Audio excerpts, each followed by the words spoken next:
people want to be more like you. Really? So, and you know what, for the fate of humankind, I think it would be great to have more Elon Musks. So what do we need to do to become more like Elon? I don't know if it's, I think it maybe sounds better than it is.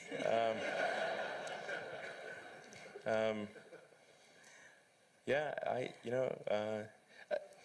I mean, honestly, there's a friend of mine who's got a great saying about creating a company, which is trying to build a company and have it succeed is like eating glass and staring into the abyss. Well, so, I mean, what tends to happen is it's sort of quite exciting for the first several months of starting a company, and then reality sets in. Things don't go as well as planned. Customers aren't signing up. The technology or the product isn't working as well as you thought. And then that can sometimes be compounded by a recession, and it can be very, very painful for several years. So I think, frankly, starting a company, I would advise people to have a high pain tolerance. Yeah. And thanks for reminding us of the harsh, very harsh and brutal reality of launching a startup. There is that Elon Musk / Tony Stark mystique. People think, you are, Robert Downey Jr. modeled his character, Tony Stark, Iron Man, on you. It's easy, it's fun. You're a superhero titan of industry. But it's really hard. It's really difficult. And it's something that requires perseverance and grit. Do you fear that maybe in this generation or the younger generation that they don't have that perseverance and grit to take on these really tough challenges? I think some people do. Yeah. But no, I think it is definitely true that, I mean, maybe there are occasionally companies that get created where there's not an extended period of extreme pain, but I'm not aware of very many of such instances. Yeah. So, but I do think that new great entrepreneurs are born every day, and we'll continue to see amazing companies get built. Yeah, but I would definitely advise people who are starting a company to expect a long period of quite high difficulty. Yeah.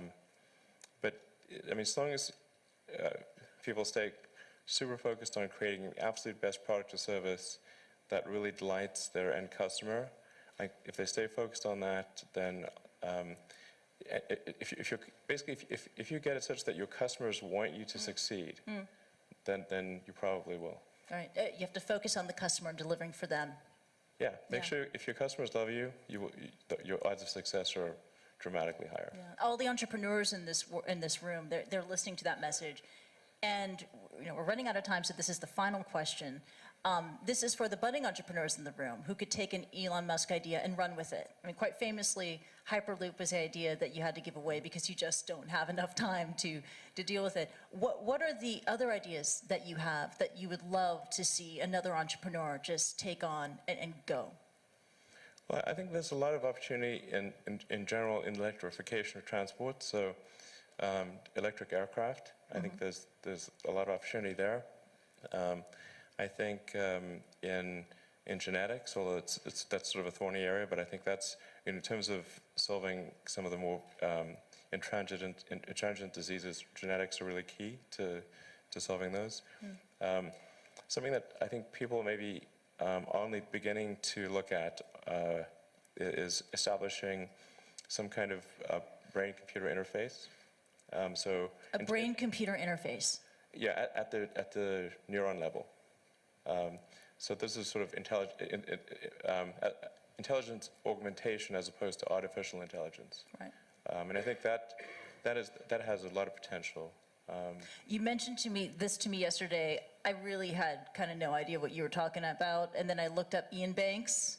Neural lace. Neural lace. That's right. Exactly. And so it's this concept of wiring the brain. So it's either there could be a brain internet, and it could also mean that we can upload our thoughts to the cloud.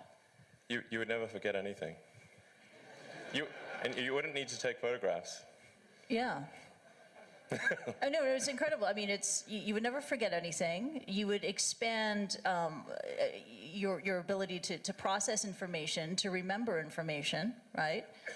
But then when the denial of service attack happens, You gotta watch out for hacking. That could really be awkward. watch out for that. But also, and then I read it can also be used to fight degenerative diseases like Parkinson's too. Yeah, absolutely. Yeah, yeah. And I think it actually would be quite an equalizer as well, because I think the delta between, it would sort of even things out, I think.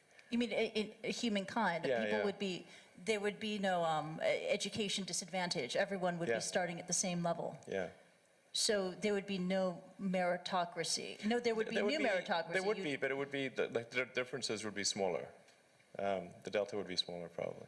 Wow, and you really welcome that kind of world. All right, welcome. You asked for predictions. Okay. Predictions are not the same as That's right. preferences. So, I mean, do I think something like that is likely to occur? I think probably. Wow. Yeah. Wow, it's incredible. We could go on and on. Unfortunately, we have to wrap and leave it at that. Let's give it up for Elon Musk. That was really awesome. Thank you so much. Thank you. Thank you.